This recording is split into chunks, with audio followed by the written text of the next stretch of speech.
সবাইকে জানাই good morning, সুপ্রভাত। আশা করছি তোমরা ভালো আছো, মন দিয়ে পড়াশোনা করছো। আজকের আমাদের দিনের টপিক আলোর বিচ্ছুরণ, ডিসপারশন অফ লাইট। ঠিক আছে, বলছে আলোর বিচ্ছুরণ কি? চলো, আলোর বিচ্ছুরণ কি বলছে?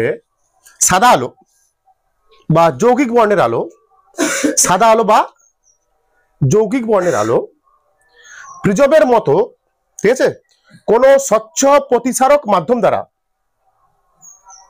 বা কোন স্বচ্ছ প্রতিসারক মাধ্যমের মধ্য দিয়ে যাওয়ার সময় উপাদান বর্ণে বিশ্লিষ্ট হয়ে যায়, উপাদান বর্ণে ভেঙে যায় বা বিশ্লিষ্ট হয়ে যায়। এই ঘটনাকে বলা হচ্ছে কি? আলোর বিচ্ছুরণ। কি বলছি আমি? সাদা আলো বা যৌগিক বর্ণের আলো, সাদা আলোর মধ্যে কটা বর্ণ আছে বলতো? 7টা। বা কোনো যৌগিক বর্ণের আলো যদি কোনো প্রিজমের মতো স্বচ্ছ প্রতিসারক মাধ্যমের মধ্য দিয়ে যায়, তখন সেই আলো তার উপাদান বর্ণে ভেঙে যায়। এই ঘটনাকে বলা হচ্ছে আলোর বিচ্ছুরণ। লেখো তোমরা সবাই, তোমরা লেখো সবাই। কি বললাম আমি? আলোর বিচ্ছুরণ কি বললাম? সাদা আলো বা কোন যৌগিক আলো বলতে পারো, যৌগিক বর্ণ দেওয়া দরকার নেই, কোন যৌগিক আলো প্রিজম বা প্রিজমের মতো কোন স্বচ্ছ প্রতিসারক মাধ্যমের মধ্য দিয়ে যাওয়ার সময় উপাদান বর্ণে বিশিষ্ট হয়ে যায়। এই ঘটনাকে আলোর বিচ্ছুরণ বলা হয়। ঠিক আছে, মনে করো প্রিজম, দেখো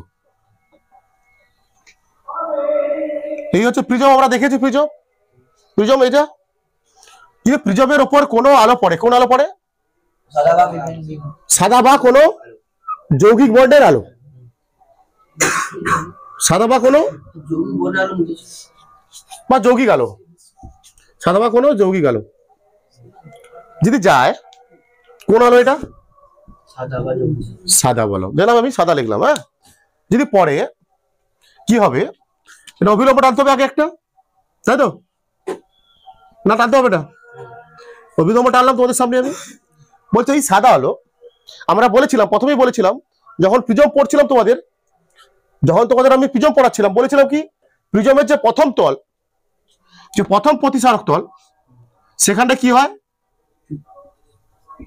প্রিজমের প্রথম প্রতিসারক তলে কি হয়? আলোর বিচ্ছুরণ হয়। কি হয়?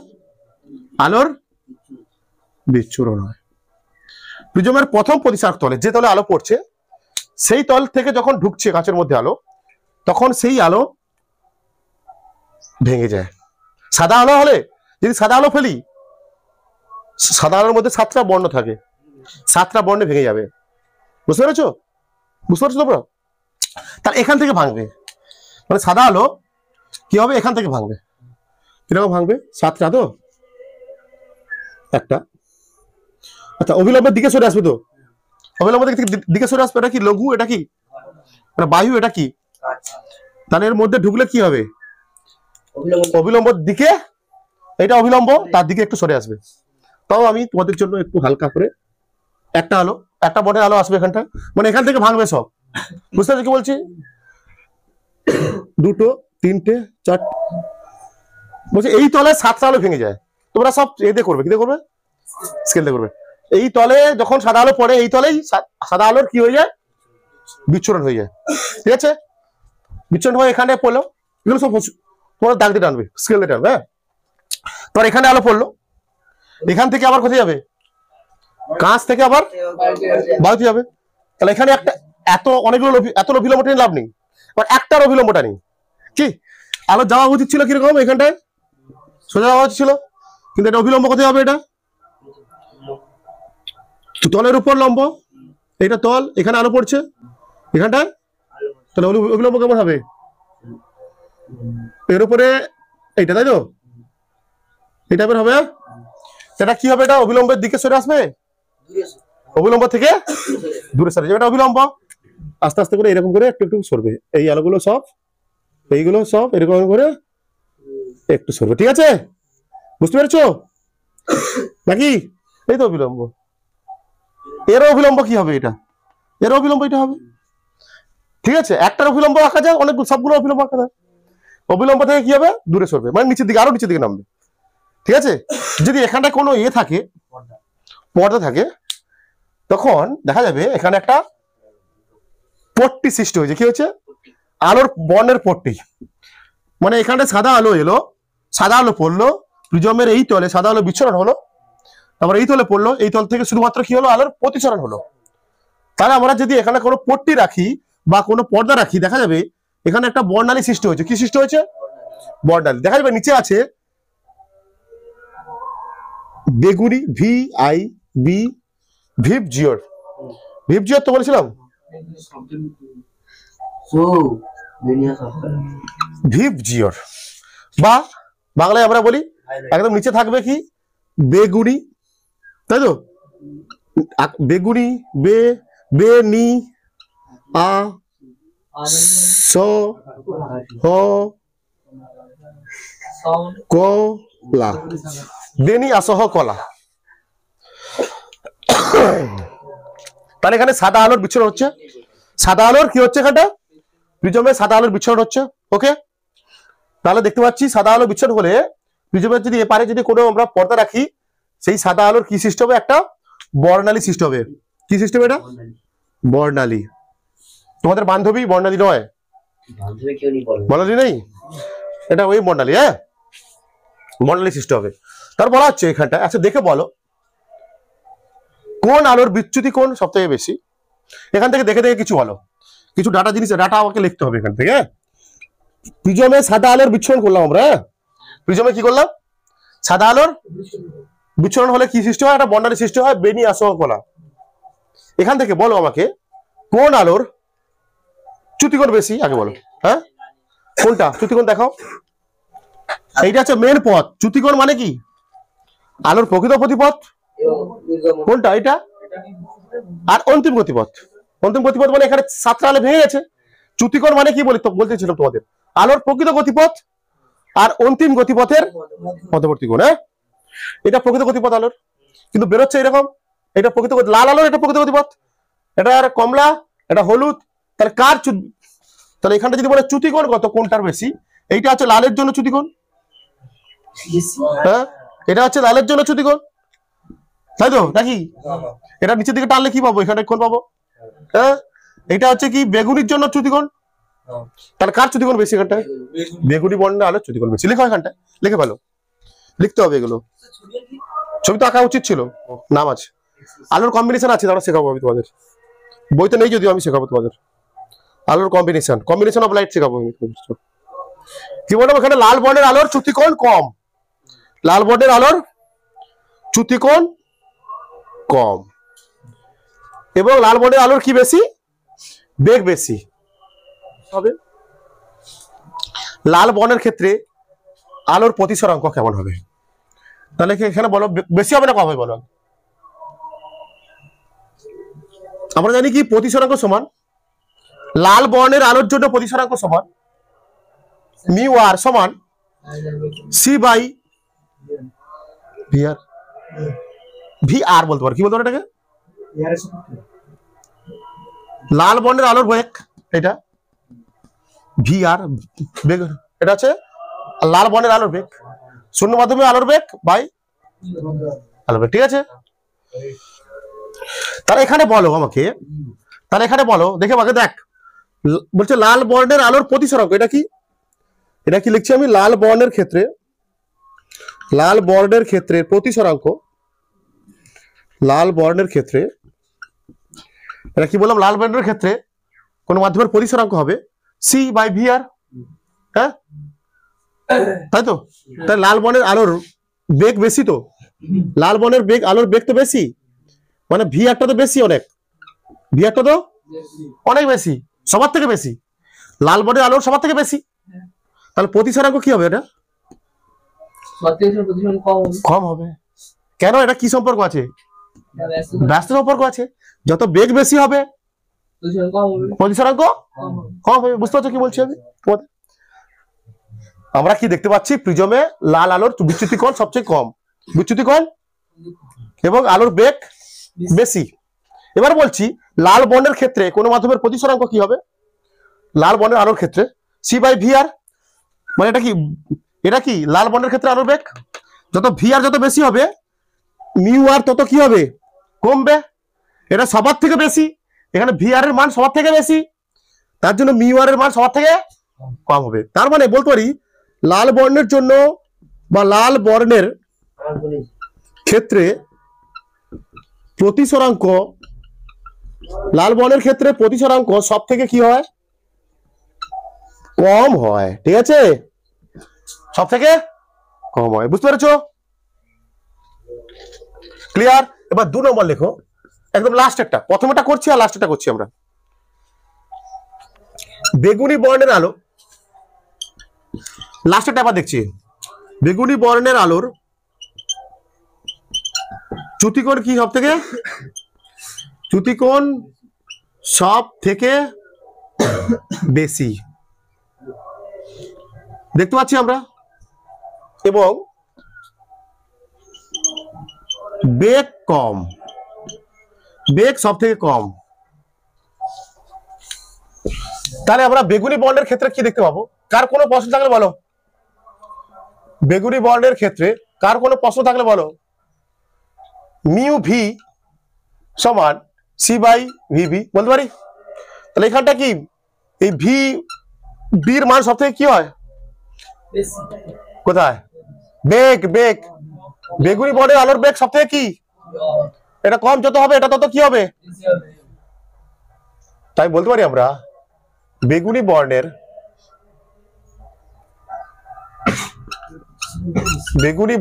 আলোর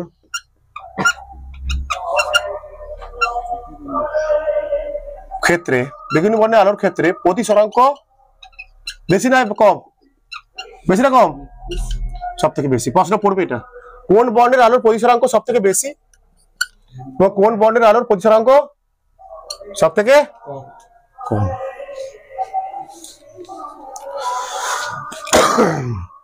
সবই জানতে হবে এখানটা। লাল বর্ণের আলোর চ্যুতিকোণ কম, আলোর বেগ বেশি,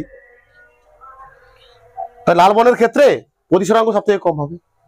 বেগুনি বর্ণের আলোর চ্যুতিকোণ সব থেকে বেশি, বেগ কম, তাই বেগুনি বর্ণের ক্ষেত্রে প্রতিসরাঙ্ক বেশি হবে। প্রতিসরাঙ্ক মানে কি জানি আমরা, বলো আগে। μ/C/V তো, হ্যাঁ, মিউ সমান C/V। আর কেন হচ্ছে? লাল লাল আলো বলে, বুঝতে পারছো?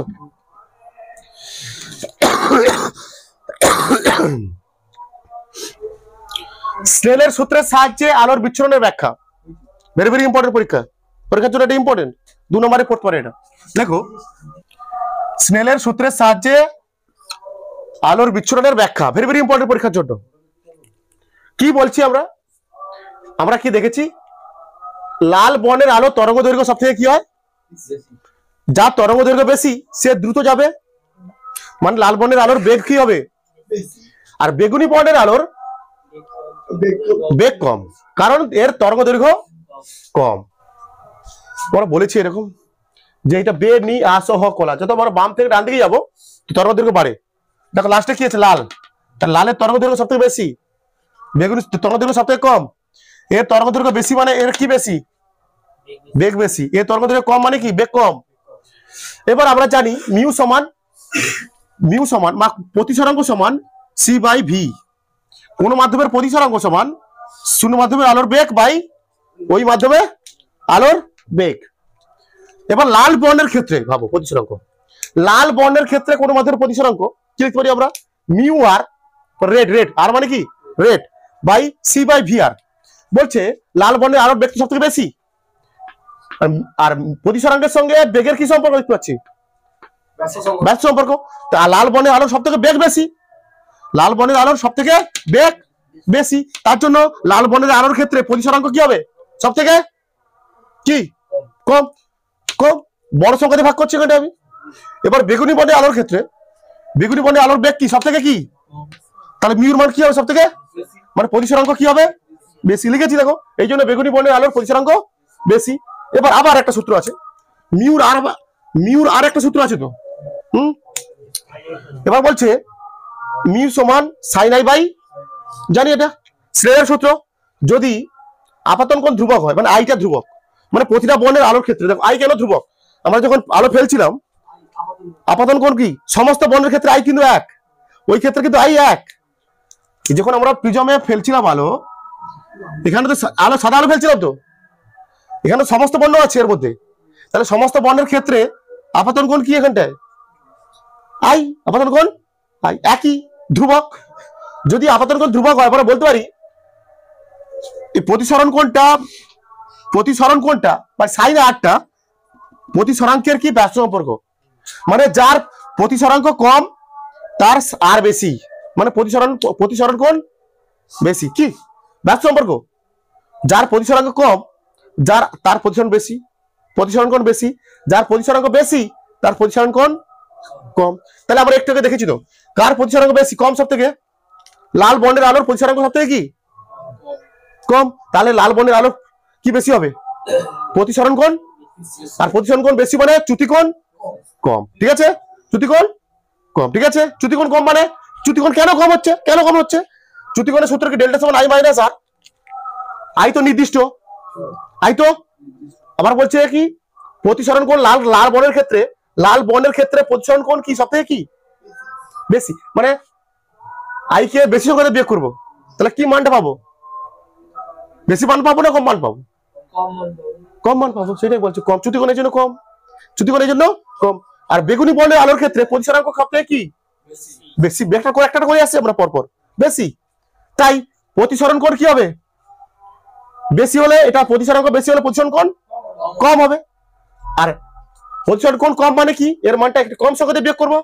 তাহলে চ্যুতি কোণ কি পাওয়া যাবে, তাহলে দেখতে পাচ্ছি লালের চ্যুতি কোণ সব থেকে কম আর বেগুনি চ্যুতি কোণ সব থেকে, আর বাকি বর্ণের আলোগুলো ওর মধ্যে আছে, বাকি বর্ণের আলোগুলো ওর মধ্যে থাকে। তাহলে দেখতে পাচ্ছি সবার চ্যুতি আলাদা, সবার চ্যুতি কোণ আলাদা হওয়ার জন্য তারা কি করে এই আলোক বর্ণগুলো নির্গমন হওয়ার সময় সবার চ্যুতি কোণ আলাদা, অ্যাকচুয়ালি সবার চ্যুতি কোণ আলাদা, তার জন্য কি হয় আলোর রশ্মিগুলো প্রিজম থেকে বেরোনোর সময় তাদের পথ আলাদা হয়ে যায়, বুঝতে পেরেছো এটা, দেখো হয়ে গেছে, এটা তোলা, এইটা হচ্ছে ব্যাখ্যা,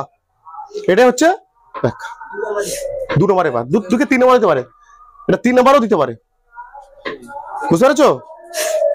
এবার এখান থেকে পড়ে একটা প্রশ্ন, এই কনসেপ্ট থেকেই পড়ে, লেখো প্রশ্নটা, মুছে দিচ্ছি। এই প্রশ্নটা তোমাদের পরীক্ষার জন্য ইম্পর্টেন্ট কম, আমরা জানি কি এই প্রশ্নটা বারবার বলছি, এটা ইম্পর্টেন্ট প্রশ্ন। লাল ও বেগুনি বর্ণের আলোর প্রতিসরণের ক্ষেত্রে কোন মাধ্যমের প্রতিসরাঙ্ক মিউ আর ও মিউ ভি হলে দেখাও যে mu V greater than mu R, ঠিক আছে। আমরা জানি কি লাল বর্ণের আলোর বেগ সব থেকে বেশি এবং বেগুনি বর্ণের আলোর বেগ সব থেকে কম। আমরা জানি প্রতিসরাঙ্ক মিউ সমান সি বাই ভিএম, তাই তো, সিএম ভিএম, তাই তো।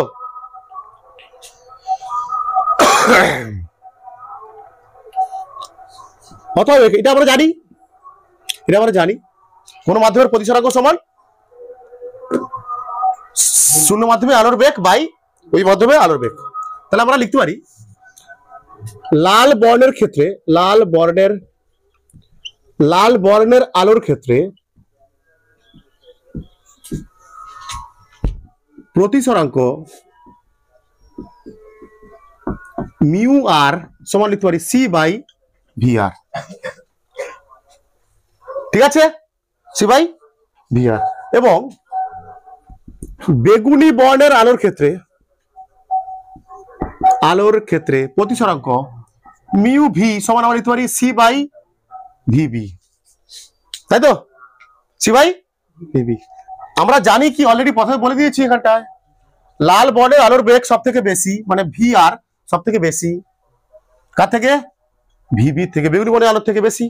প্রথমে লিখে দিচ্ছি, তো এটা কি আসলে ভি আর, এটা কি ভিবি, ঠিক আছে, সব থেকে বেশি। তার জন্য কি হবে বাবা, c by v r c by v r less than c by v b, বলতে পারি? বুঝতে না? সি বাই ভি আর কি হবে? সি বাই ভি আর এর মান কি হবে? কারণটা বেশি, ওটা তো বেশি, ভি আর তো বেশি, একই সংখ্যা। সি কে যদি বেশি সংখ্যা দিয়ে ভাগ করি মান বেশি পাবো, কম পাবো। এবার সি কে কম সংখ্যা দিয়ে ভাগ করছি মান কি পাবো? কি বলছি? সির মান তো 3 × 10⁸, 3 × 10⁻3। সির মান কি? এখানে যদি প্রথমে ভি আর তো বেশি, মনে করো ভি আর এর মান 100, ভিবি কি? ভিবি তো কম, মানে 3 × 10⁸, এটা ভিবির মান তো কম, মনে করো 10, তাহলে কোনটার মান বেশি হবে? এ পাশের মান বেশি হবে, মানে এটা ভিবিটা বেশি হবে। ভিবি বেশি না, এটা ভিবি না, এটা ভিবি না, সি বাই ভিবি, এটা সি বাই ভি আর, এটা বেশি, এইটা, এটা লিখলাম। তার মানে এটা সি বাই ভি আর মানে কি আসলে? সি বাই ভি আর মানে কি? Mu r. C by v b মানে কি আসলে? হয়ে গেছে প্রমাণ তো।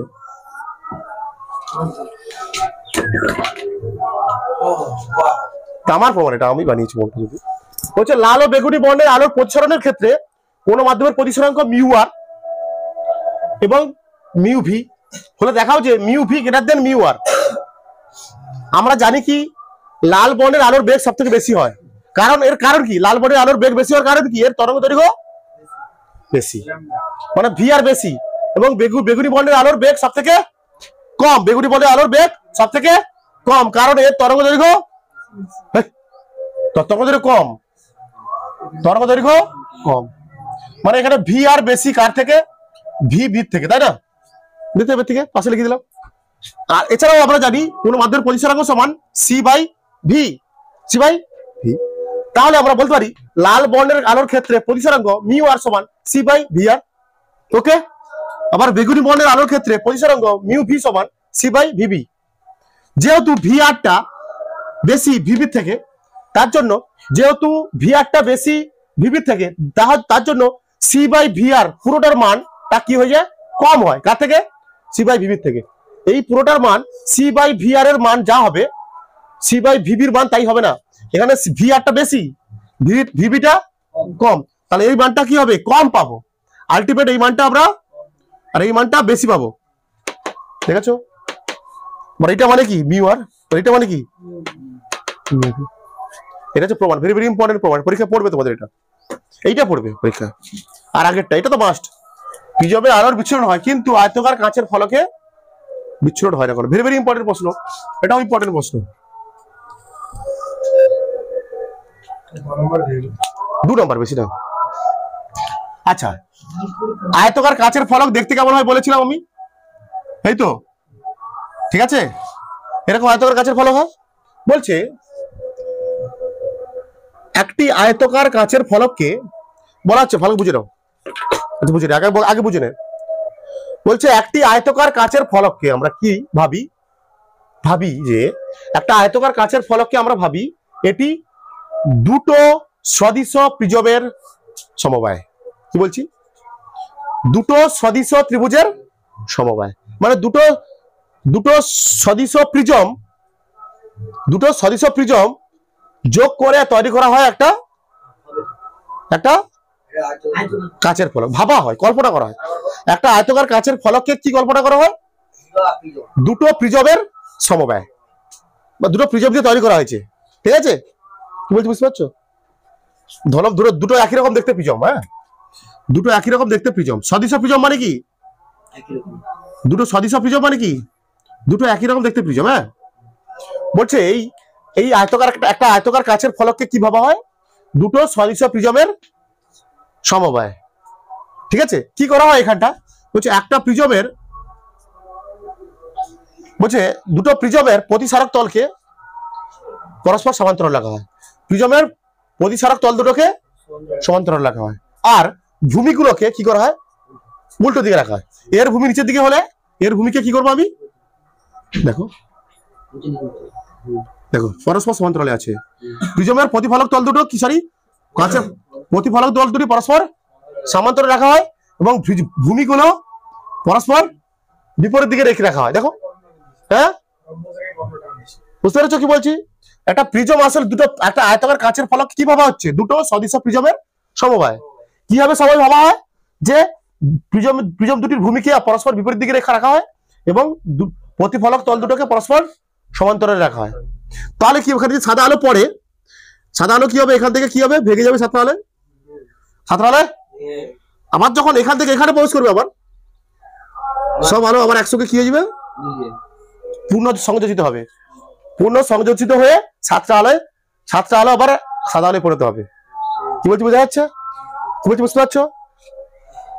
আলো পড়লো এখানটা, আলো এখানে যদি এখানে পড়ে, তাহলে এই তল থেকে প্রিজমের সাদা আলো কি হবে, সাতটা আলো ভেঙে যাবে, মানে এই তলে পড়বে, মানে এই তল থেকে এখানে যখন ঢুকবে, এই সাতটা বর্ণের আলো যেটা ভেঙে গেছিল সেগুলো আবার পুনঃ সংযোজিত হয়ে সাদা আলোয় পরিণত হয়ে যাবে। এই জন্য আয়তাকার কাচের ফলকে কি হয় না, আলোর বিচ্ছুরণ। ইন্টারেস্টিং জিনিস লিখে বলো। কি বললাম আমি, কি করলাম এখন, প্রিজমে আলোর বিচ্ছুরণ হয়, প্রিজমে আলোর বিচ্ছুরণ হয়, কিন্তু আয়তাকার কাচের ফলকে আলোর বিচ্ছুরণ হয় না কেন? একটি আয়তাকার কাচের ফলককে দুটি সদৃশ প্রিজমে আমরা ভাবি, ঠিক আছে, দুটো সদৃশ ত্রিভুজের দুটি সদস্য প্রিজমের, বলছে একটি আয়তাকার কাচের ফলককে দুটি সদৃশ প্রিজমে, সদৃশ প্রিজম মানে একই রকম দেখতে, প্রিজমের সমবায় রূপে ভাবা হয় বা কল্পনা করা হয়। এক্ষেত্রে ভাবা হয় যে প্রিজমের প্রতিসারক তল দুটি পরস্পর সমান্তরাল এবং ভূমি দুটি পরস্পর বিপরীত দিকে বসানো রয়েছে, ঠিক আছে। তাই একটা প্রিজমে আলো পড়লে সাদা আলো 7টি উপাদান বর্ণে বিশিষ্ট হয়ে যায়। আবার সেই আলোগুলি আবার দ্বিতীয় প্রিজমে পড়লে সংযোজিত হয়ে আবার সাদা আলোয় পরিণত হয়, ঠিক আছে। এই জন্য কাচের ফলকে আলোর বিচ্ছুরণ হয় না।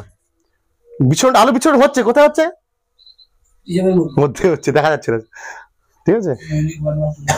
এবার আমরা এই প্রশ্নগুলো করব, কিছু ইম্পর্টেন্ট প্রশ্ন করব, তোমাদের প্রশ্ন বিচিত্রা থেকে আমি তুলে ধরলাম, ঠিক আছে।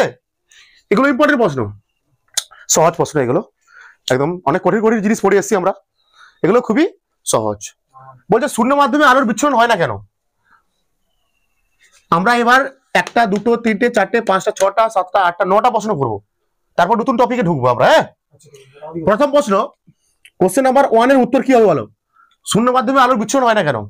উত্তর লেখো সবাই, প্রশ্ন লিখো সবাই, শূন্য মাধ্যমে আলোর বিচ্ছুরণ হয় না কেন। বলছে শূন্য মাধ্যমে সমস্ত বর্ণের আলোক রশ্মির বেগ সমান।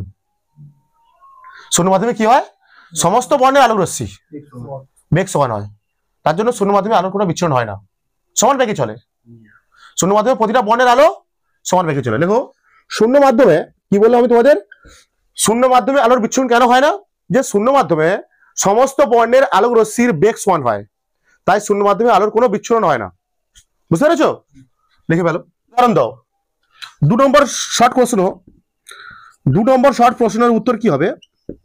2 নম্বর শর্ট প্রশ্নটা কি রয়েছে, একটি প্রাকৃতিক বর্ণালীর হবে কি, রামধনু। কি বলবো এটাকে, রামধনু বলবো। হ্যাঁ, এটা আমাদের রামধনু হচ্ছে একটি প্রাকৃতিক বর্ণালীর উদাহরণ। এটা শুদ্ধ বর্ণালী না অশুদ্ধ বর্ণালী, না অশুদ্ধ বর্ণালী। 7টা আলো দেখা যায় না, যখন রামধনু সৃষ্টি হয় 7টা আলো স্পষ্টভাবে দেখা যায় না, দেখা যায় না, কিছু কয়েকটা আলো দেখা যায়, কয়েকটা বর্ণ দেখা যায়, তাই না, মিক্স হয়ে থাকে, ওই জন্য অশুদ্ধ। সেটা অশুদ্ধ। শুদ্ধ বর্ণালী মানে যে বর্ণালীতে 7টা বর্ণ স্পষ্টভাবে দেখা যাবে। শুদ্ধ বর্ণালী মানে কি, যে বর্ণালীতে 7টা বর্ণ স্পষ্টভাবে দেখা যাবে বা উপাদান বর্ণগুলো স্পষ্টভাবে দেখা যাবে। যে বর্ণালীতে উপাদান বর্ণগুলো স্পষ্টভাবে দেখা যাবে তাকে বলা হচ্ছে শুদ্ধ বর্ণালী। কিন্তু রামধনু তো দেখেছি কি শুদ্ধ বর্ণালী আমরা বানাতে হবে, যেটা প্রাকৃতিক ভাবে হয় না, তৈরি করতে হবে, কৃত্রিম ভাবে তৈরি করতে হবে, প্রিজমের মধ্যে দিয়ে আলো ফেলে। এটা দেখো, এটি অশুদ্ধ বর্ণালী। এটা কি ধরনের বর্ণালী বলে, এটি রামধনু কি ধরনের বর্ণালী পড়তে পড়লো, এটি অশুদ্ধ বর্ণালী। রামধনু অশুদ্ধ বর্ণালী, অশুদ্ধ বর্ণালী। রামধনু হচ্ছে অশুদ্ধ বর্ণালী, একটা প্রাকৃতিক বর্ণালীর উদাহরণ।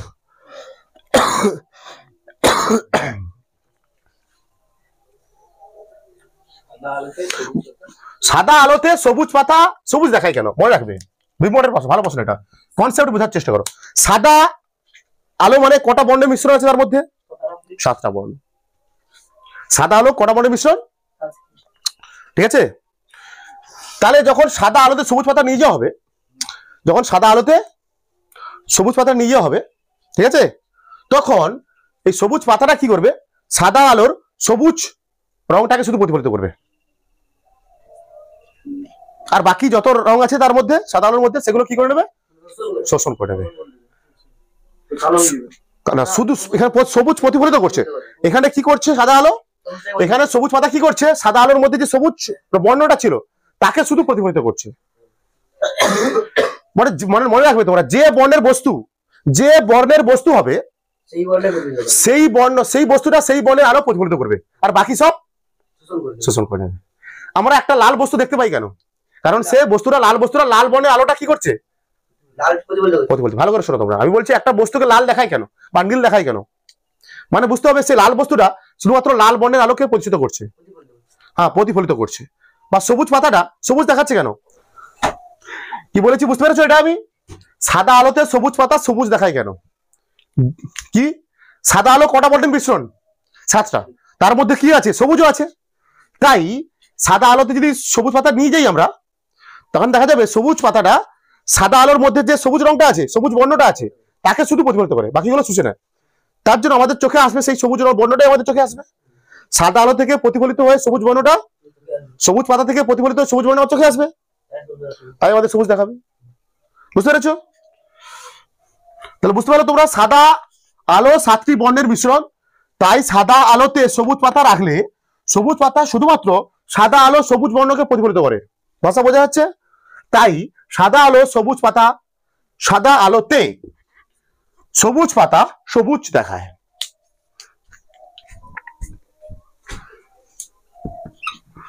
তারপরে প্রশ্ন আরো সহজ, প্রশ্নের উত্তর, লাল আলোতে সবুজ পাতা কালো দেখায় কেন? লাল আলোতে সবুজ পাতা কালো দেখায় কেন? আমরা জানি সবুজ পাতা শুধুমাত্র সবুজ বর্ণের আলোকে প্রতিফলিত করে এবং অন্যান্য বর্ণের আলোকে শোষণ করে নেয়।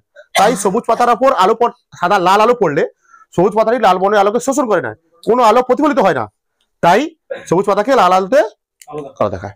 বুঝতে পারছো কি বললাম আমি? যে প্রশ্নটা কি, লাল আলোতে সবুজ পাতাটা রাখলে কালো দেখায় কেন? কেন বলবে তোমরা, কিভাবে লিখবে, যে সবুজ পাতা শুধুমাত্র সবুজ বর্ণের আলোকে কি করে, প্রতিফলিত করে, ঠিক আছে।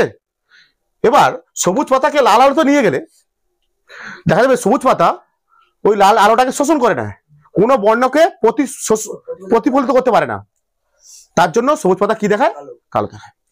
দেখো কি বললাম আমরা, লাল আলোতে সবুজ পাতা কালো দেখায় কেন?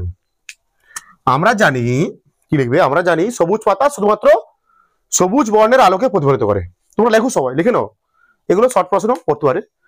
কি, লাল আলোতে সবুজ পাতা সবুজ দেখায়, কালো দেখায় কেন? আমরা জানি কি সবুজ পাতা শুধুমাত্র সবুজ বর্ণের আলোকে প্রতিফলিত করে, বাকি সমস্ত বর্ণ কি করে নেয়, শোষণ করে নেয়।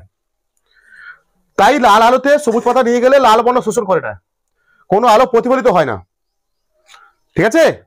তাই লাল আলোতে সবুজ পাতা কালো দেখায়। বুঝতে পেরেছো? সবাই তুলে ফেলো, এই 4টে প্রশ্নের উত্তর তুলে ফেলো সবাই। লাল কাঁচকে নীল আলোতে কালো দেখায় কেন? তোমরা লিখে ফেলো উত্তরটা, তোমরা সব উত্তরটা লিখে ফেলো, এই উত্তরটা লিখে ফেলো। লাল কাঁচকে নীল আলোতে কালো দেখায় কেন? লাল কাঁচকে নীল আলোতে কালো দেখায় কেন?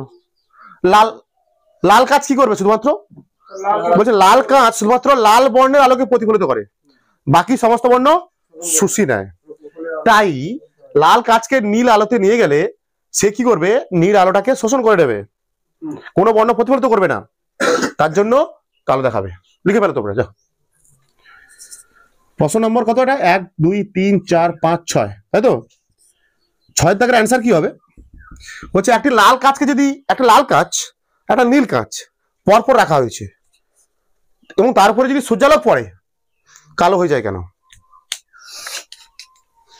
কি বললাম ভালো করে দেখো, লাল কাঁচ শুধুমাত্র সূর্যের আলোর লাল বর্ণকে যেতে দেয় বা অতিক্রম করতে দেয়, তার মধ্যে দিয়ে উপরে লাল কাঁচ আছে, নিচে নীল কাঁচ আছে, উপরে লাল কাঁচ নিচে নীল কাঁচ। লাল কাঁচ কি করে, শুধুমাত্র তার মধ্যে দিয়ে লাল বর্ণের আলোকে অতিক্রম করতে দেয়, তাই তো। তারপর সেই লাল আলোটা নীল কাঁচের উপর পড়লে নীল কাঁচটা ওই লাল আলোকে কি করে শোষণ করে নেয় এবং নীল কাঁচ থেকে কোনো আলো বেরোয় না, তাই জন্য দুটো কাঁচকে আমরা কি দেখি, কালো দেখি। বুঝতে পারছো? এবার আমরা করব মৌলিক বর্ণ কি। বলছে লাল, নীল আর সবুজ, এই তিনটি বর্ণকে মৌলিক বর্ণ বলা হয় বা প্রাথমিক বর্ণ। কি বলবো আমি? লাল, নীল আর সবুজ। লাল, নীল, সবুজ বল, ঠিক বললাম তো? হ্যাঁ, লাল, নীল, সবুজ এই তিনটি বর্ণকে প্রাথমিক বর্ণ বা মৌলিক বর্ণ বলা হয়। কেন বলা হয় বাচ্চা লোক?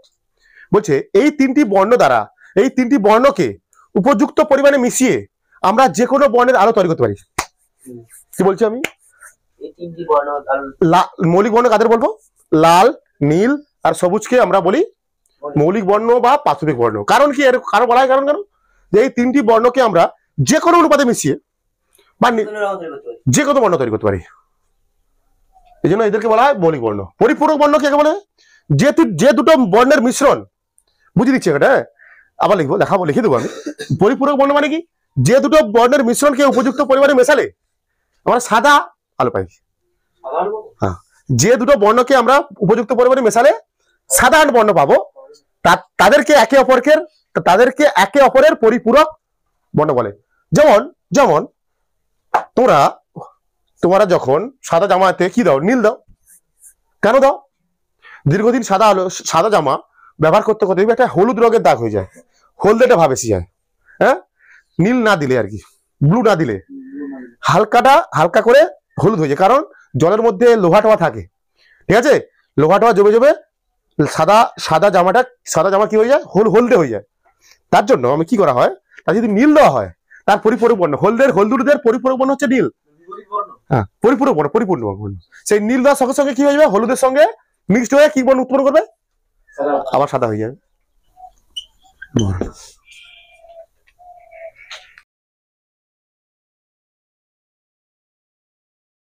সাদা কাপড়ে নীল দেওয়ার কারণ কি? বলছে কাপড় কাচার জন্য আমরা যে জল ব্যবহার করি, সেই জলে আয়রন যৌগের আধিক্য একটু বেশি থাকলে, আয়রনের যৌগের আধিক্য বেশি থাকলে সাদা কাপড়ে হলদে রং সামান্য এসে যায়। যেহেতু হলুদ আর নীল পরস্পরের কি বর্ণ?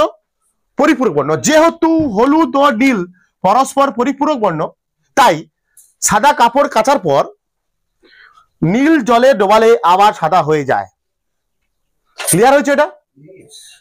এই 9টা প্রশ্ন তোমাদের করালাম। এবার আমরা নতুন টপিক করব, লাইট ওয়েভ বা আলোক তরঙ্গ।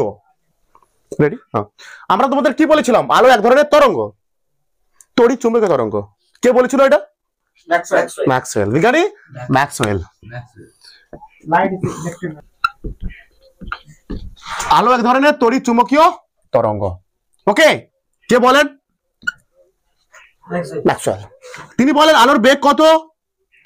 3 × 10⁸ মিটার পার সেকেন্ড। 3 নম্বর, তিনি বলেন আলো তড়িৎচুম্বকীয় তরঙ্গ হওয়ার জন্য আলো বিস্তার লাভের জন্য কোনো মাধ্যমের প্রয়োজন হয় না, মানে শূন্য মাধ্যমেও বিস্তার লাভ করতে পারে। তাই হয় মানে তির্যক তরঙ্গ কাকে বলেছিলাম আমার মনে আছে কারো? আলোক তরঙ্গকে তির্যক তরঙ্গ কি বলা হয়? আলোক তরঙ্গ কি বলা হয়?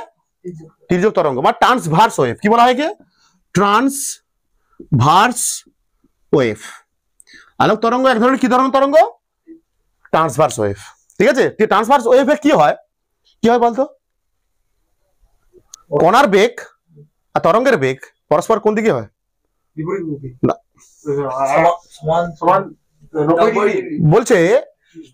বলছে আলোক তরঙ্গ হচ্ছে তির্যক তরঙ্গ বা ট্রান্সভার্স ওয়েভ। মানে এখানে কণাগুলো তরঙ্গের অভিমুখ আর বেগের অভিমুখ, মাধ্যমের কণার বেগের অভিমুখ আর তরঙ্গের অভিমুখ ঠিক হয় পরস্পরের সঙ্গে কত ডিগ্রি কোণে কত কেমন থাকে?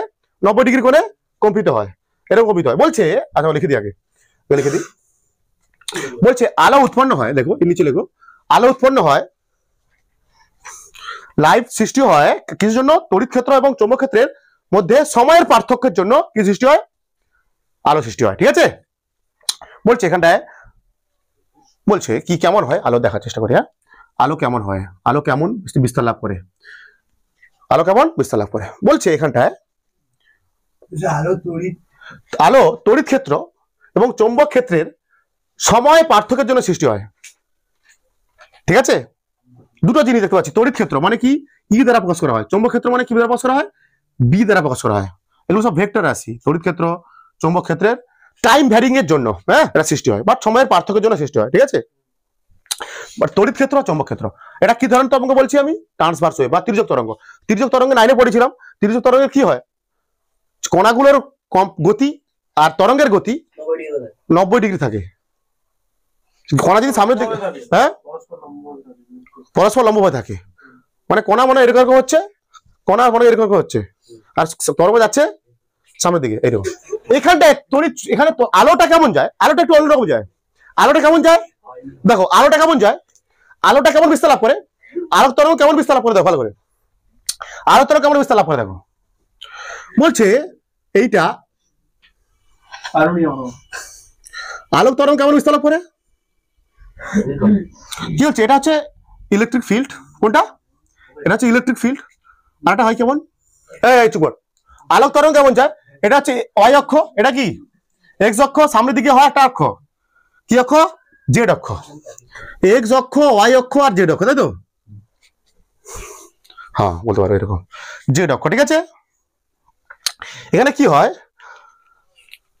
এরকম করে তড়িৎ চুম্বক তরঙ্গ, এটা তড়িৎ ক্ষেত্রটা কেমন হচ্ছে দেখো, এরকম হচ্ছে তড়িৎ ক্ষেত্রটা কেমন মুভ করছে এরকম দেখো।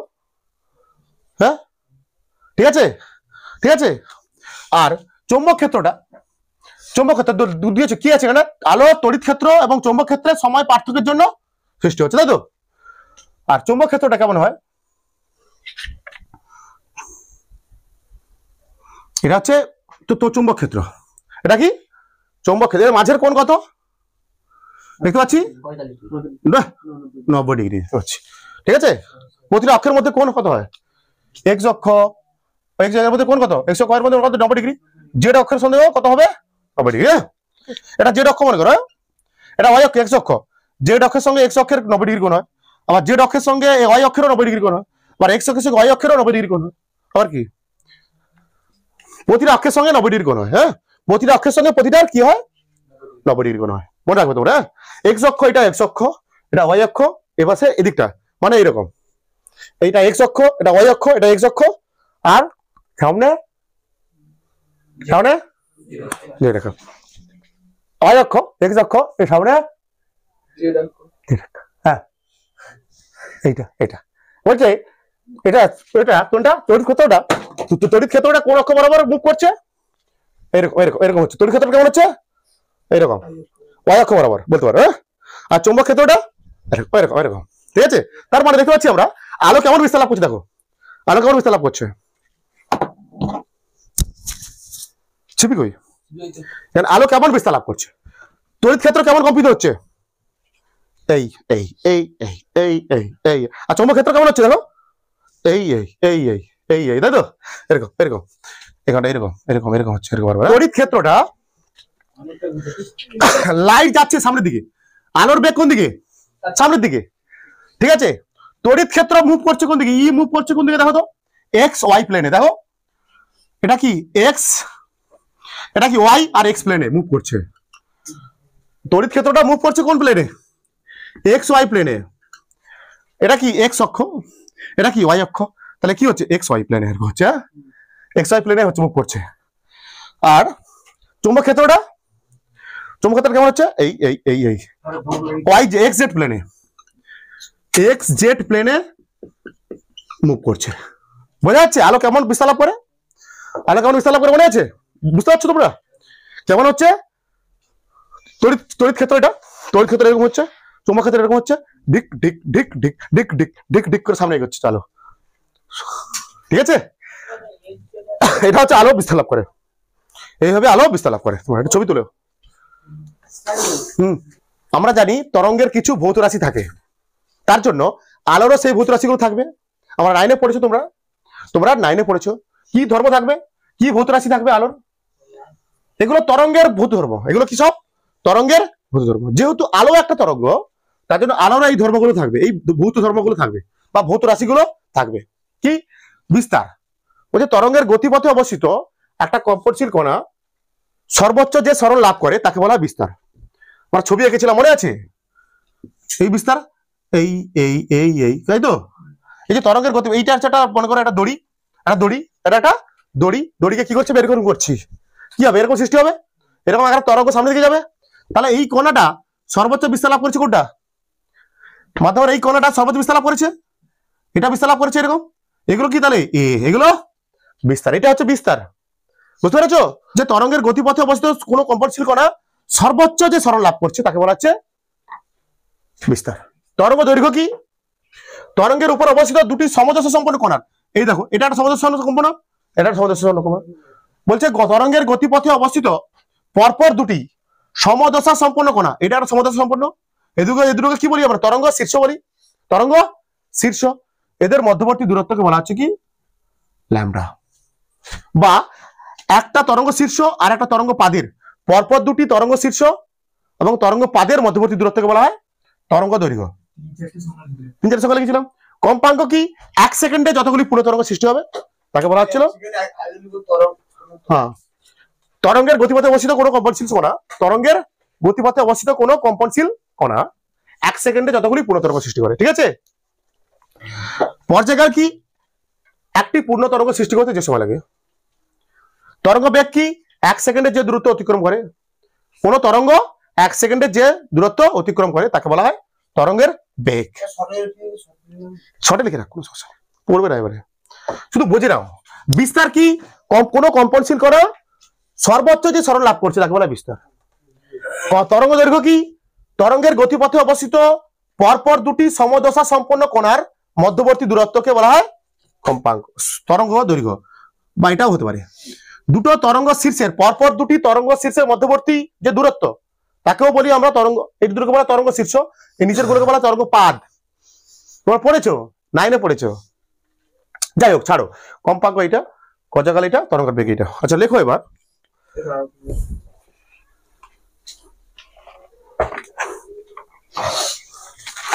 बेवजह बेवजह नहीं मिलना बेवजह।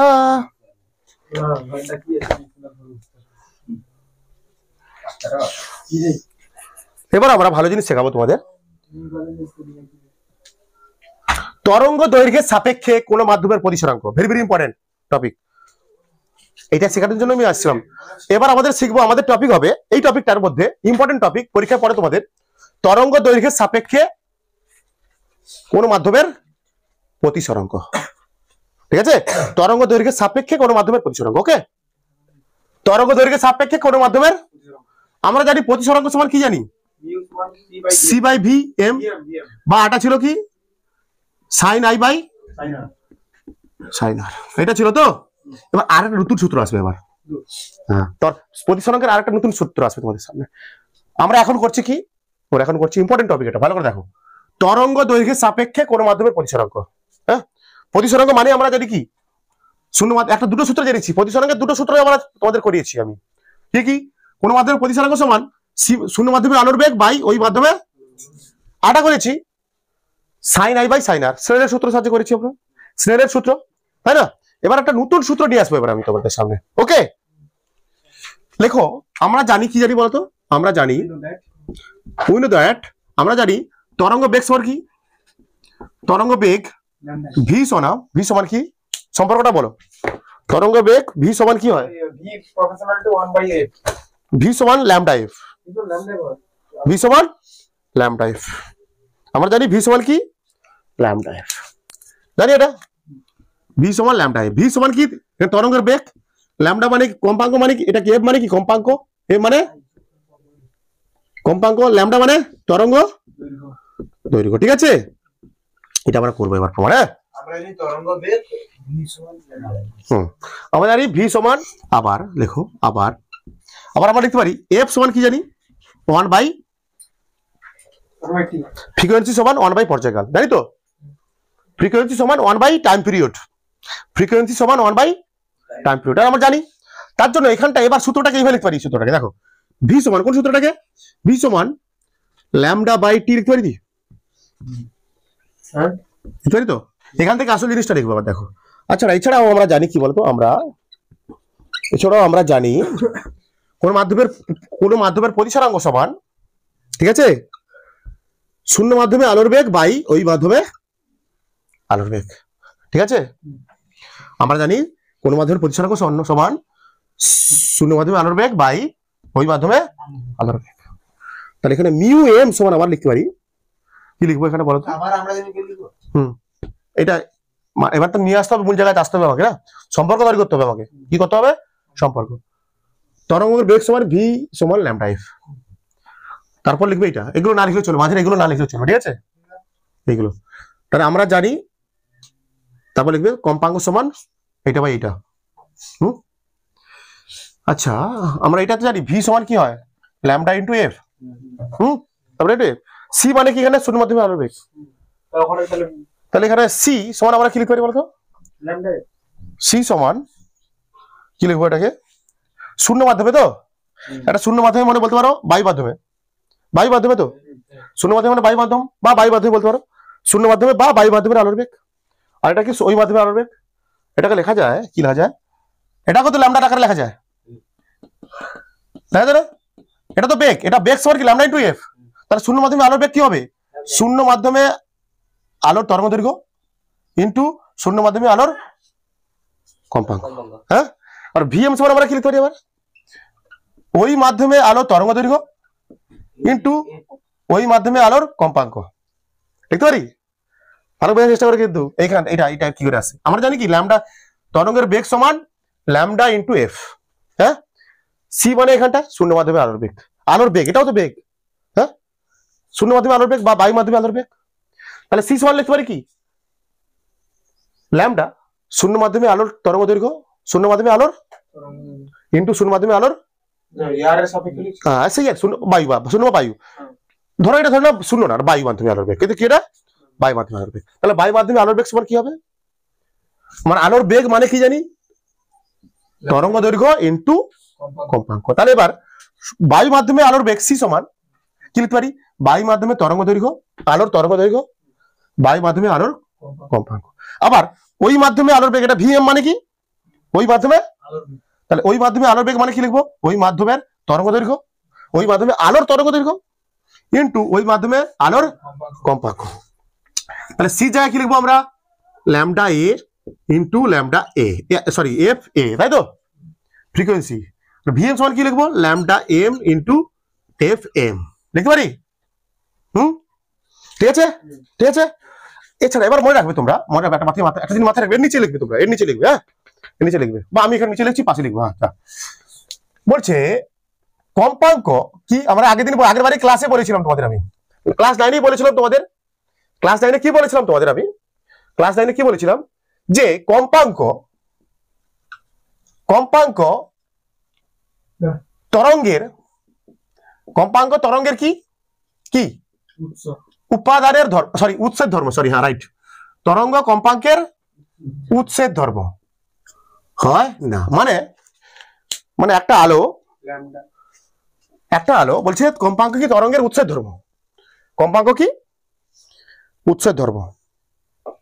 যে উৎস থেকে তরঙ্গটা সৃষ্টি করছি বা আলোটা সৃষ্টি করছি সেটাই নির্ধারণ করে কম্পাঙ্ক কত হবে।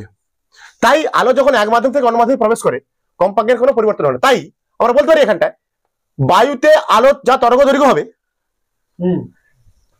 অন্য কোনো মাধ্যমেও আলোর তরঙ্গ দৈর্ঘ্য, সরি কম্পাঙ্ক তাই হবে। মানে এফ এ মানে কি ছিল, বায়ুতে আলোর কম্পাঙ্ক, বায়ুতে আলোর কম্পাঙ্ক যা হবে, যে মাধ্যমে অন্য যে মাধ্যমে প্রবেশ করবে সেই মাধ্যমেও কম্পাঙ্ক একই হবে।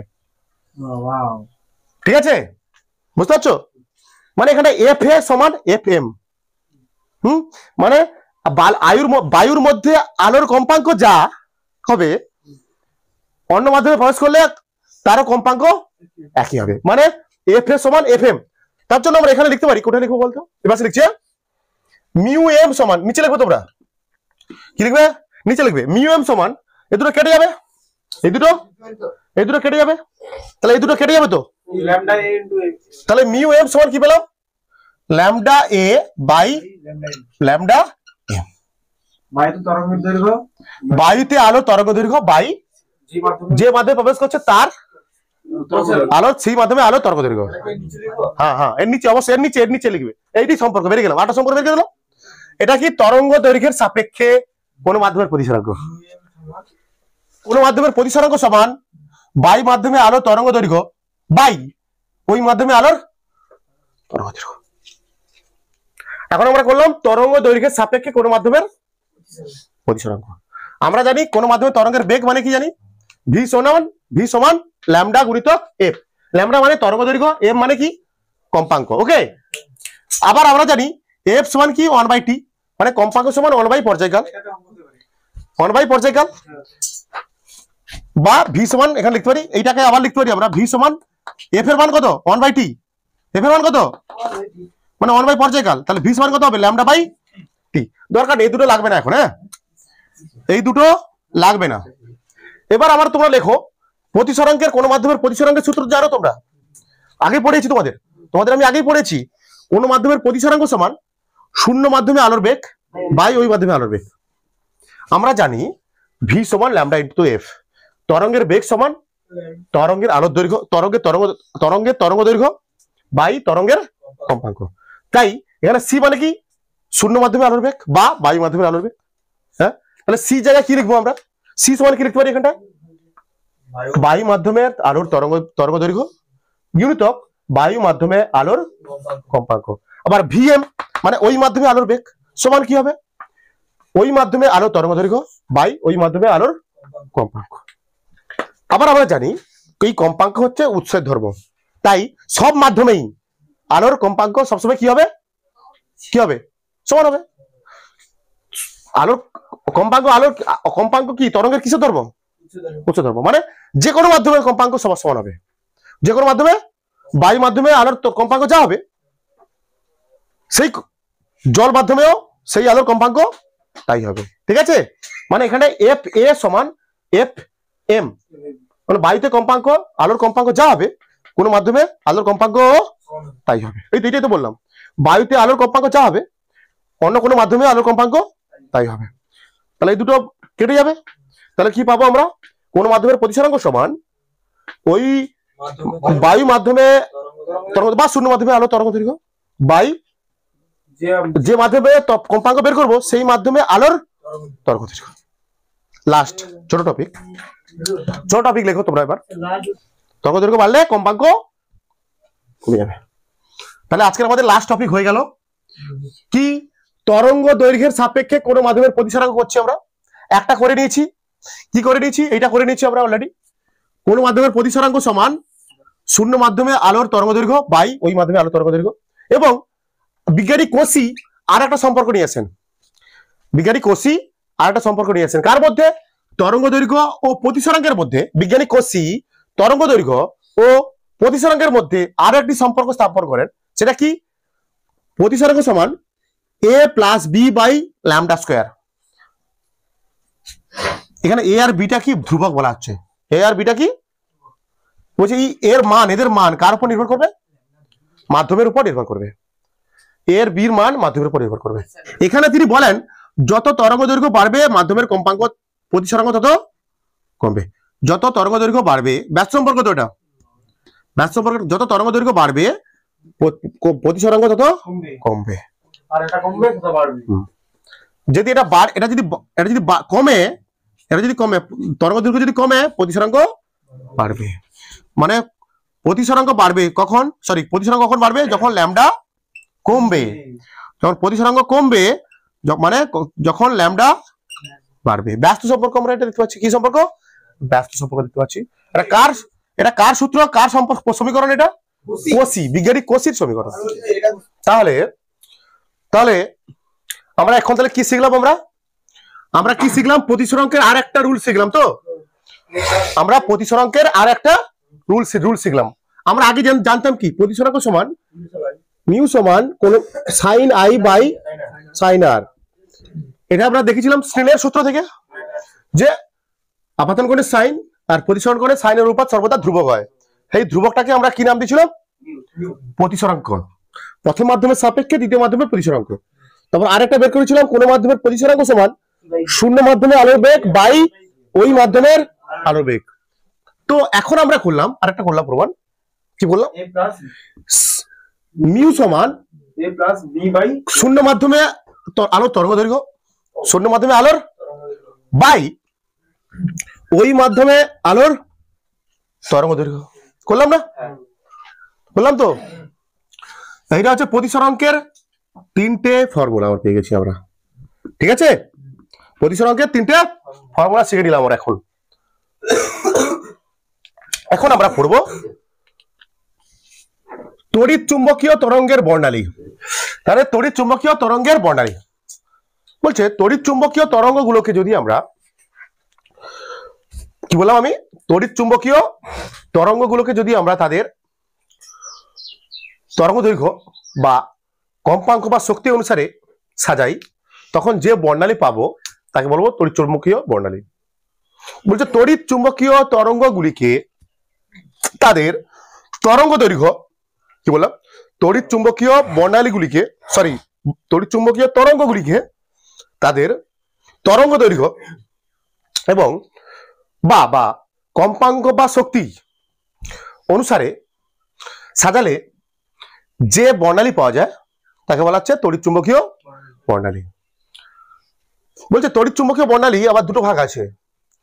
তোমাদের 9-এ করেছিলাম, বলেছিলাম তড়িৎ চুম্বকীয় বর্ণালীটা কি।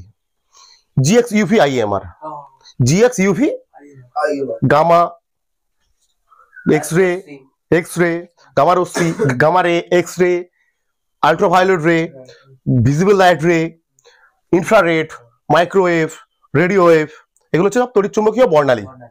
এবার দুটো ভাগ আছে বলছিলাম, কিছুকে দেখা যায়, এই যে ভিটা যেটা দৃশ্যমান আলোক রশ্মি, ওটা দেখা যায় শুধু, ওগুলোকে দেখা যায় না, এক্স বাকিগুলো দেখা যায় না। দৃশ্যমান বর্ণালী আর অদৃশ্যমান বর্ণালী আছে, ঠিক আছে, বা অদৃশ্য বর্ণালী, এই দুটো ভাগে ভাগ করেছে। আগে লিখি আমরা তাহলে তড়িৎ চুম্বকীয় বর্ণালীটা কি লিখি। তড়িৎ চুম্বকীয় বর্ণালীটা কি লিখি, কি বললাম, যে বিভিন্ন ধরনের তরঙ্গকে তাদের, বা বিভিন্ন ধরনের তড়িৎ চুম্বকীয় তরঙ্গকে তাদের তরঙ্গ দৈর্ঘ্য বা শক্তি বা কম্পাঙ্ক অনুসারে সাজালে যে বর্ণালী পাওয়া যায় তাকে বলা হচ্ছে তড়িৎ চুম্বকীয় বর্ণালী। দেখো তড়িৎ চুম্বকীয় বর্ণালীগুলো কি কি বললাম, বলেছি তোমাদের। তড়িৎ চুম্বকীয় বর্ণালীগুলো কি বলছি, জি এক্স, এটা মনে রাখা খুবই সহজ, জি এক্স ইউভি আই এম আর, এগুলো হচ্ছে তড়িৎ চুম্বকীয় বর্ণালী। এগুলোকে আমি কেমন সাজাচ্ছি, আমি এটাকে তরঙ্গ দৈর্ঘ্য সাজাচ্ছি, এটা ঠিক আছে, তরঙ্গ দৈর্ঘ্য অনুসারে, ক্রমবর্ধমান তরঙ্গ দৈর্ঘ্য অনুসারে সাজাচ্ছি। ক্রমবর্ধমান মানে আমি যত এদিকে যাব কি বাড়বে, ল্যামডা বাড়বে বলেছিলাম আমি, ল্যামডা মানে তরঙ্গ দৈর্ঘ্য। যত আমরা তড়িৎ চুম্বকীয়, এটা বলে তড়িৎ চুম্বকীয় তরঙ্গ বা বর্ণালী বা তড়িৎ চুম্বকীয় তরঙ্গ, অ্যাকচুয়ালি এটা, সেটাকে বর্ণালী বলা হয়, সেটাকে বর্ণালী বলা হয়। যত আমি বাম থেকে ডান দিকে যাব কি বাড়বে, তরঙ্গ দৈর্ঘ্য বা ল্যামডা। যত আমি ডান থেকে বাম দিকে আসবো কি বাড়বে বলেছিলাম তোমাদের আমি, শক্তি বাড়বে বা এনার্জি বাড়বে, বা আরেকটা কি বলেছিলাম, কম্পাঙ্ক বাড়বে বলেছিলাম, তাই তো? কি বললাম আরেকবার বলে দিচ্ছি, হ্যাঁ, তোমরা যখন এসছো। আমরা এখন পড়ছি তড়িৎ চুম্বকীয় বর্ণালী। ওকে, তড়িৎ চুম্বকীয় বর্ণালী মানে যে বিভিন্ন ধরনের তড়িৎ চুম্বকীয় তরঙ্গগুলোকে যদি তাদের তরঙ্গ দৈর্ঘ্য বা কম্পাঙ্ক অনুসারে পরপর সাজালে, বিভিন্ন শ্রেণীতে সাজালে যে বর্ণালী তৈরি হয়। হ্যাঁ, যত আমি এদিক থেকে উল্টো দিক দিয়ে আসবো তত এনার্জি বাড়বে আর কম্পাঙ্ক বাড়বে, ঠিক আছে, বা শক্তি বাড়বে। এইটা হচ্ছে তোমার তড়িৎ চুম্বকীয় বর্ণালী। বলছে এই তড়িৎ চুম্বকীয় বর্ণালী দুটো ভাগ আছে, কি কি নাম, এগুলো নাম বলে দিয়ে তোমাদের একটু নাম বলে দিচ্ছি। এগুলো G X U V I M R, মানে জি মানে কি বলতো, গামা, এটা কি এক্স রে, এর আবার কি নাম, আল্ট্রাভায়োলেট মানে অতি বেগুনি, এটা কি দৃশ্যমান, এটা কি ইনফ্রারেড, অবলোহিত, তাই তো, অবলোহিত রশ্মি, তো মাইক্রোওয়েভ, তারপর হচ্ছে রেডিও ওয়েভ, রেডিও তরঙ্গ। এগুলো হচ্ছে, এটা হচ্ছে তোমার তড়িৎচুম্বকীয় বর্ণালী, তড়িৎচুম্বকীয় বর্ণালী। এদেরকে কেমন ভাবে সাজিয়েছি আমরা? তাদেরকে তাদের তরঙ্গ দৈর্ঘ্য বা কম্পাঙ্ক অনুসারে সাজিয়েছি, তাই তো? বলছে এখানটা মনে রাখবে তোমরা, কি মনে রাখবে? এদের তরঙ্গ দৈর্ঘ্য গুলো মনে রাখতে হবে, এদের নাম লিখবে, কার কত তরঙ্গ দৈর্ঘ্য হয়, কার কত তরঙ্গ দৈর্ঘ্য হয়। মানে জি মনে করো, জি মানে গামা রশ্মি, তো এর তরঙ্গ দৈর্ঘ্য অ্যাংস্ট্রং এর এককে লেখা হয়। কোন এককে লেখা হয়? অ্যাংস্ট্রং এককে। ঠিক আছে, এর সবার তরঙ্গ দৈর্ঘ্য আমি বলে দিচ্ছি একবার করে। জি মানে কি গামা রশ্মি, এর তরঙ্গ দৈর্ঘ্য কত হয়? Less than 0.1 angstrom. এর তরঙ্গ দৈর্ঘ্য কত? কার তরঙ্গ দৈর্ঘ্য? গামার। 0.1 অ্যাংস্ট্রং। ঠিক আছে, আই মানে অবলোহিত, ইনফ্রারেড। এইটা হচ্ছে ওভারঅল তড়িৎ চুম্বকীয় বর্ণালী। ঠিক আছে, বলছে এখানটায় গামার যত আমি বাম থেকে ডান দিকে যাব ল্যামডা বাড়বে, তো তরঙ্গগুলির তরঙ্গ দৈর্ঘ্য, এই তড়িৎ চুম্বকীয় তরঙ্গগুলির তরঙ্গ দৈর্ঘ্য বাড়বে বাম থেকে যত ডান দিকে যাব। মানে সব থেকে তরঙ্গ দৈর্ঘ্য কম কার? গামার। সব থেকে বেশি রেডিও ওয়েভের। পাশে দিয়েছি দেখো, জি এর, জি মানে গামা রশ্মির তরঙ্গ দৈর্ঘ্য কত? ল্যামডা কত? প্রায় 0.1 অ্যাংস্ট্রং এর কম। এক্স রে কত? 0.1 অ্যাংস্ট্রং থেকে 100 অ্যাংস্ট্রং এর মধ্যে হবে। ইউ কি মানে অতিবেগুনি রশ্মির তরঙ্গ দৈর্ঘ্য কত? 100 থেকে প্রায় 3800 অ্যাংস্ট্রং অতিবেগুনি রশ্মির। আর দৃশ্যমান বা ভিজিবল লাইট রেজ 3800 অ্যাংস্ট্রং থেকে 7800 অ্যাংস্ট্রং। আই মানে হচ্ছে ইনফ্রারেড, অবলোহিত রশ্মি, এর তরঙ্গ দৈর্ঘ্য কত? প্রায় 8000 অ্যাংস্ট্রং থেকে 10⁷ অ্যাংস্ট্রং। তারপর হচ্ছে এম মানে মাইক্রোওয়েভ, 10⁷ অ্যাংস্ট্রং থেকে 10⁻11 অ্যাংস্ট্রং। এই মাইক্রোওয়েভের তরঙ্গ দৈর্ঘ্য, মাইক্রোওয়েভের তরঙ্গ দৈর্ঘ্য। ঠিক আছে, আর রেডিও তরঙ্গ, এর তরঙ্গ দৈর্ঘ্য কত? 10⁻11 অ্যাংস্ট্রং এর থেকে অনেক বেশি। বুঝতে পেরেছো? বলছে এটা হচ্ছে ওভারঅল তড়িৎচুম্বকীয় তরঙ্গ বা বর্ণালী বা তড়িৎচুম্বকীয় তরঙ্গ বলতে পারো। হ্যাঁ, বলছে এর মধ্যে শুধুমাত্র এই ভিটা কোনটা? দৃশ্য, এইটা কি ভি? ভি মানে কি? দৃশ্যমান আলোক রশ্মি। ঠিক আছে, দৃশ্যমান আলোক রশ্মি বড় বড় 10⁻11 এর অ্যাংস্ট্রং এর বড় হবে, বা 10⁻11 অ্যাংস্ট্রং থেকে আর বেশি হবে। বলছে এই দৃশ্যমান আলোক রশ্মি বা ভিজিবল লাইট রে কি বলা আছে? ভিজিবল লাইট রেস বা ভিজিবল। বলছে এত তড়িৎচুম্বকীয় তরঙ্গ তো সবাইকে আমরা দেখতে পাই না, সবাইকে আমরা সব তড়িৎচুম্বকীয় তরঙ্গকে আমরা দেখতে পাই না, শুধুমাত্র কাকে দেখতে পাই? এই ভিটাকে দেখতে পাই, ভিজিবল লাইট রেজ। তাহলে তড়িৎচুম্বকীয় তরঙ্গের কটা ভাগ দেখতে পাচ্ছি আমরা? তড়িৎচুম্বকীয় তরঙ্গের দুটো অংশ, দু ধরনের তড়িৎচুম্বকীয় তরঙ্গ হয়, দুই ধরনের তড়িৎচুম্বকীয় তরঙ্গ হয়। একটা কি দৃশ্যমান তড়িৎচুম্বকীয় তরঙ্গ, মানে এইগুলো। আরটা কি? এগুলো কি দৃশ্যমান নয়, অদৃশ্য তড়িৎচুম্বকীয় তরঙ্গ।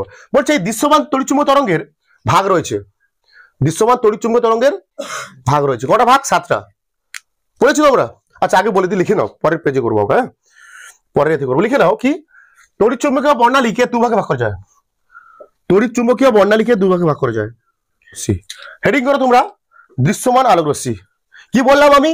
আমরা সেই সমস্ত তরঙ্গ দেখতে পাবো, তরঙ্গকে দেখতে পাবো, আমরা সেই সমস্ত তরঙ্গকে দেখতে পাবো, ঠিক আছে, যাদের তরঙ্গ দৈর্ঘ্য কার মধ্যে হবে? 3800 অ্যাংস্ট্রং থেকে 7800 অ্যাংস্ট্রং এর মধ্যে। নেই তো, ওই জন্য বলছি, মুছে দিচ্ছি। লেখো দৃশ্যমান বর্ণালী, সবাই লেখো। ঠিক আছে, মানে এদের তরঙ্গ দৈর্ঘ্যের লিমিটেশন, এটা সীমা, তরঙ্গ দৈর্ঘ্যের সীমা। বোর্ড পরীক্ষায় পড়তে পারে দৃশ্যমান আলোক তরঙ্গের তরঙ্গ দৈর্ঘ্যের সীমা কত হতে হবে? বোর্ড পরীক্ষায় পড়বে দৃশ্যমান আলোক তরঙ্গগুলির তরঙ্গ দৈর্ঘ্যের সীমা কত। ক্লিয়ার হয়েছে? 3800 অ্যাংস্ট্রং থেকে 7800 অ্যাংস্ট্রং। ঠিক আছে, বলছে এদের ভাগ আছে আবার, এই ভিজিবল লাইট রেজ ভিজিবল, এর 7টা ভাগ রয়েছে। এর ভাগ রয়েছে কি কি? V I B G Y O R. ভিজিওর মানে বেনি আ সহ কোলা, বেগুনি নীল, বেনি আ স হ কলা, ঠিক আছে, হলুদ কলা, ঠিক আছে। এটা হচ্ছে তোমার দৃশ্যমান আলোক তরঙ্গ, দৃশ্যমান আলোক তরঙ্গ। এগুলোকে আমরা দেখতে পাই, মানে এদের তরঙ্গ দৈর্ঘ্যের সীমা কার মধ্যে থাকবে? দেখা যাক কার কত, দেখা যাক কার কত, দেখা যায়। বেগুনি, বেগুনির কত? বেগুনির কত? 3800 থেকে প্রায়, বইতে তোমরা দেখবে, 3800 অ্যাংস্ট্রম থেকে প্রায় 4400 কত 60 অ্যাংস্ট্রম, ঠিক আছে। এই আলোর বেগও কম হয়।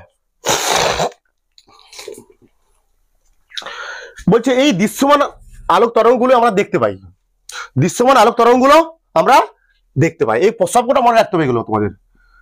দৃশ্যমান আলোক তরঙ্গগুলো আমরা দেখতে পাই।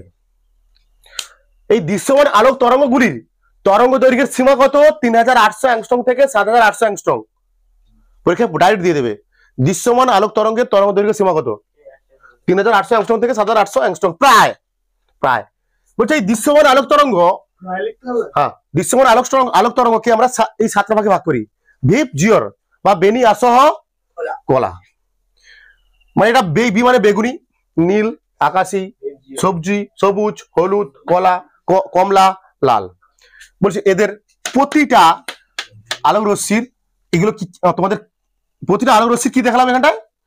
প্রতিটা তরঙ্গের তরঙ্গ দৈর্ঘ্য দেখালাম, প্রতিটা আলোক তরঙ্গের তরঙ্গ দৈর্ঘ্য দেখালাম। আমরা দেখতে পাচ্ছি, তাহলে আমরা জানি কি যত বাম থেকে ডান দিকে যাই কি বাড়ে? তরঙ্গ দৈর্ঘ্য বাড়ে। তাহলে সব থেকে বেশি তরঙ্গ দৈর্ঘ্য কার? দেখতে পাচ্ছি লাল আলোর, লাল আলোর, লালের তরঙ্গ দৈর্ঘ্য বেশি, তার জন্য লালের কিও বেশি হবে, বেগ বেশি। যত আমরা এদিক থেকে এদিকে যাবো তরঙ্গ দৈর্ঘ্য বাড়বে, তরঙ্গ দৈর্ঘ্য বাড়া মানে আলোক তরঙ্গের কি বাড়বে? বেগ বাড়বে। আর তরঙ্গ দৈর্ঘ্য সব থেকে কম কার? বেগুনির, মানে এর বেগও কম, এর বেগও কম। টোটাল তড়িৎচুম্বকীয় বর্ণালী কি ছিল? জি এক্স ইউ ভি, তাই তো, আই এম আর। বলছে এইটা বাদে বাকিগুলো, এইটা বাদে, কোনটা বাদে? ভি বাদে। এইগুলো সব অদৃশ্য বর্ণালীর মধ্যে পড়ে। কোনগুলো? জি মানে গামা, এক্স রশ্মি, অতিবেগুনি রশ্মি, অবলোহিত রশ্মি, মাইক্রোওয়েভ আর রেডিও ওয়েভ, এইগুলো সব অদৃশ্য বর্ণালীর মধ্যে পড়ে। এগুলো আমরা দেখতে পাই না, এগুলো আমরা দেখতে পাই না। শুধুমাত্র আমরা কাদের দেখতে পাই? যে সমস্ত তরঙ্গের তরঙ্গ দৈর্ঘ্য 3800 অ্যাংস্ট্রম থেকে 7800 অ্যাংস্ট্রমের মধ্যে, সেগুলো কাদের হয়? ভিপজিওরের।